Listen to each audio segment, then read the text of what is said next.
ഇവിടെ വാരഫലത്തിൽ നാം ചർച്ച ചെയ്യുന്നത് 2025 സെപ്റ്റംബർ 13 മുതൽ 19 വരെയുള്ള ഒരാഴ്ചക്കാലത്തെ ശുഭാശുഭ ഫലങ്ങൾ. അതായത് 1201 ചിങ്ങമാസം 28 മുതൽ കന്നിമാസം 3 വരെയുള്ള ശുഭാശുഭ ഫലങ്ങളാണ്. ഇപ്പോൾ ഈ വാരഫല ചർച്ചയിൽ എവിടെയാണ് ഗ്രഹസ്ഥിതികളെന്ന് നമുക്ക് മനസ്സിലാക്കാം. മേടൻ രാശിയിൽ ഗ്രഹങ്ങളില്ല. 2-ാം ഭാവത്തിൽ ഇടവത്തിൽ ചന്ദ്രൻ, 3-ാം ഭാവത്തിൽ മിഥുനത്തിൽ വ്യാഴം, കർക്കിടകത്തിൽ ശുക്രൻ, ചിങ്ങത്തിൽ സൂര്യൻ, കേതു, തുലാത്തിൽ ചൊവ്വ, കുംഭത്തിൽ രാഹു, മീനത്തിൽ ശനി. ഇങ്ങനെയാണ് ഇന്നത്തെ ഗ്രഹസ്ഥിതി. ഇവിടെ നമുക്ക് ചർച്ച ചെയ്യേണ്ടത് മേടൻ രാശി മുതൽ മീനം വരെയുള്ള 12 രാശിക്കാരുടെയും ഈ ഒരു വാര ഫലം, ശുഭാശുഭ ഫലങ്ങൾ ഏതെല്ലാം രീതിയിൽ ഈ രാശിയിൽ ഗുണപരമായ അല്ലെങ്കിൽ നിർഗുണപരമായ ഫലങ്ങൾ ഉണ്ടാകുമെന്ന ചിന്തയാണ്.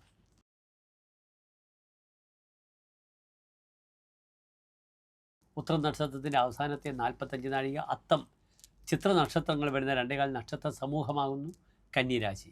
ഇവിടെ കന്നിരാശിക്കാർക്ക് രാശിയിൽ ഗ്രഹങ്ങളിലെ 2-ാം ഭാവത്തിൽ ചൊവ്വ, 6-ാം ഭാവത്തിൽ രാഹു, 7-ൽ ശനി, അഷ്ടമത്തിൽ ഗ്രഹങ്ങളിലെ 9-ാം ഭാവത്തിൽ ചന്ദ്രൻ, 10-ാം ഭാവത്തിൽ വ്യാഴം, 11-ൽ ശുക്രൻ, 12-ാം ഭാവത്തിൽ സൂര്യൻ, കേതു, ബുധൻ. ഇവിടെ മനസ്സിലാക്കുക, കന്നിരാശിക്കാർക്ക് രാശിധിപനായ ബുധൻ ചെറിയൊരു മൗഢ്യത്തോടു കൂടിയാണ് 12-ൽ നിൽക്കുന്നത്. ഈ രേഖാപരമായ വിഷയങ്ങളിൽ പലപ്പോഴും കോടതിയിൽ പോകേണ്ടുന്ന അവസ്ഥ വരും, പോലീസ് സ്റ്റേഷനിൽ കയറി ഇറങ്ങേണ്ടി വരും. അതിനാൽ അതിനുള്ള അവസരം ഉണ്ടാക്കേണ്ട, അയൽവാസികളുമായി തർക്കത്തിൽ വന്ന് പലപ്പോഴും താൻ കഠോരമായ വാക്കുകൾ ഉപയോഗിച്ച് അവർ നമുക്കെതിരെ പരാതിയൊക്കെ കൊടുക്കുന്ന സമയമാണ്. ഇപ്പോൾ CCTV ഒക്കെ പെട്ടെന്ന് നമ്മൾ എന്ത് പറഞ്ഞു, ആരോട് പറഞ്ഞു, എപ്രകാരം പെരുമാറി, സംസാരിച്ചു, ഇതൊക്കെ വളരെ പെട്ടെന്ന് തന്നെ റെക്കോർഡ് ചെയ്ത് മനസ്സിലാക്കുന്ന ഒരു യുഗത്തിലാണ് നാം ജീവിക്കുന്നത്. അതിനാൽ ഒരു രേഖയും തൻ്റെ പേരിൽ കംപ്ലൈൻ്റായി വരാൻ പാടില്ല. വാക്കായാലും തൻ്റെ കൈവശമുള്ള വിലപ്പെട്ട രേഖകളും താൻ ശ്രദ്ധിക്കുക. രേഖ നഷ്ടപ്പെടുന്ന വാരമാണ്. 12-ാം ഭാവത്തിലാണ് സൂര്യനും ബുധനും നിൽക്കുന്നത്. പലപ്പോഴും യാത്രയിൽ പാസ്പോർട്ട് നഷ്ടപ്പെടുക, മറന്നു പോവുക, എന്നിട്ട് അതിൻ്റെ പേരിൽ പോലീസ് സ്റ്റേഷനിൽ പോയി കംപ്ലൈൻറ്റ് ചെയ്യേണ്ടി വരിക, നഷ്ടപ്പെടുന്ന മുതലിന് പിറകെ ഓടേണ്ടി വരിക, ഇതൊക്കെ സംഭവിക്കുന്ന വാരമാണ്. പ്രായമുള്ളവർക്കൊക്കെ ഓർമ്മ പിശക് വളരെയധികം വരുന്നൊരു വാരമാണിത്. അതിന് ചികിത്സ തന്നെ നേടേണ്ടി വരും. അപ്രകാരം വളരെ മോശപ്പെട്ട രീതിയിലുള്ള സ്കിൻ പ്രോബ്ലം വരിക. ബുധൻ സ്കിന്നുമായി ബന്ധപ്പെടുന്ന പ്ലാനറ്റാണ്. ആ ബുധന് കേതുവിൻ്റെയും സൂര്യൻ്റെയും യോഗം വരുമ്പോൾ പെട്ടെന്ന് ചൂട് കുരു പോലെ വന്ന് വളരെയധികം ബുദ്ധിമുട്ടുകൾ, ത്വഗ് രോഗത്തിന് വരുന്ന സമയമാണ്. 9-ാം ഭാവത്തിൽ ചന്ദ്രൻ ഉള്ളതുകൊണ്ട് ഈ വാരത്തിൽ പല കാര്യങ്ങൾക്കും നല്ല തീരുമാനങ്ങൾ ഉണ്ടാകാം. പക്ഷേ 2-ാം ഭാവത്തിൽ ചൊവ്വ നിൽക്കുമ്പോൾ താൻ ധനപരമായ വിഷയം വളരെ ശ്രദ്ധിച്ചില്ലെങ്കിൽ ദുർവ്യയങ്ങൾ വരും. ചമത്കാരി ചിന്താമണിയിൽ പറഞ്ഞിരിക്കുന്ന ഫലം യഥാത്രായതേ മർക്കട കണ്ഠഹാനം എന്നാണ്. കുരങ്ങിന് മാല കിട്ടിയതുപോലെയാകും കാശ് കിട്ടിയാൽ. ഒരു ശ്രദ്ധയുമില്ലാതെ കാശ് ഉപയോഗിച്ച് ധനനഷ്ടം വരുന്ന സമയമാണ്.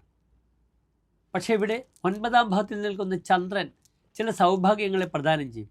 അതൊരു സുലഭയോഗം ചെയ്യുന്നുണ്ട് വ്യാഴത്തിന്. 11-ൽ ശുക്രനുമുണ്ട്. പലപ്പോഴും ഈ ഒരു വാരം ദമ്പതികൾക്ക്, സ്ത്രീകൾക്ക് ഗർഭം ധരിക്കുവാനും അതിനുവേണ്ടിയുള്ള ശ്രമങ്ങൾ ഒരു പൂർണ്ണതയിലെത്തുവാനും ഈ വാരം സഹായിക്കുന്നതാണ്. സന്താനസ്ഥാനത്തേക്ക് ഭാഗ്യാധിപനായ ശുക്രൻ്റെ ദൃഷ്ടിയുണ്ട്. ലഗ്നാൽ പുത്രകളത്രഭേ ശുഭൂതി പ്രാപ്തേധവ ആലോകിതേ. ശുഭൻ്റെ പതി ഭാഗ്യാധിപൻ 7-ാം ഭാവത്തിലേക്ക് നോക്കിയാൽ വിവാഹം നടക്കും. ഇവിടെ നോക്കുന്നത് സന്താനസ്ഥാനത്തേക്കാണ്. അതിനാൽ വിവാഹാനന്തരമുള്ള ചികിത്സകൾക്ക്, IVF പോലുള്ള ചികിത്സകൾക്കൊക്കെ ഈ വാരം പ്രയോജനപ്പെടുത്തിയാൽ സന്താന വിഷയത്തിലേക്ക് വളരെയധികം നന്മകൾ പ്രദാനം ചെയ്യുന്നതാണ് കന്നി രാശിക്കാർക്ക്. നേത്രരോഗം ശ്രദ്ധിക്കണം. കണ്ണുകളിൽ നിന്നും വല്ലതും വന്ന് തട്ടുക, മുട്ടുക, കാഴ്ച സംബന്ധമായ ബുദ്ധിമുട്ടുകൾ വരാം. 12-ലും 2-ലും പാപഗ്രഹങ്ങളാണ്. കന്നിരാശിക്കാർ നീന്തൽ വശമില്ലെങ്കിൽ ജലത്തിൽ അപകടങ്ങൾ വരും. അപ്രകാരം വിദേശത്ത് വളരെ ദൂരത്ത് മത്സ്യബന്ധനത്തിന് പോകുന്നവർക്ക് തോണി മറിയുക, ആഴക്കടലിൽ ബോട്ട് മറിയുക, കപ്പൽ ദുരന്തങ്ങൾ ഒക്കെ ഉണ്ടാകുന്ന വാരമാണ്. ജലത്തിലൂടെ അപകടം വരാം. അത് കുളിമുറിയിൽ തന്നെ വീണാലും പരിക്ക് പറ്റിയാലും അതും ജലത്തിലൂടെ വരുന്ന അപകടമാണ്. അതിനാൽ ശാരീരിക വിഷയത്തിൽ വളരെയധികം ജാഗ്രത.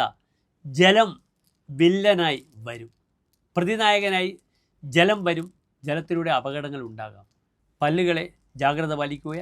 യൂറോളജിയുമായി ബന്ധപ്പെടുന്ന ബുദ്ധിമുട്ടുകൾ ശ്രദ്ധിക്കുക. ഇവിടെ പരിഹാരമായി ശിവക്ഷേത്രത്തിൽ, പ്രത്യേകിച്ച് ഉത്തരം നക്ഷത്രക്കാർ ശിവക്ഷേത്രത്തിൽ കൂവളമാല, ജലധാര, മൃത്യുഞ്ജയ, പുഷ്പാഞ്ജലി വഴിപാടുകൾ ചെയ്യുന്നത് വളരെ നല്ലതാണ്.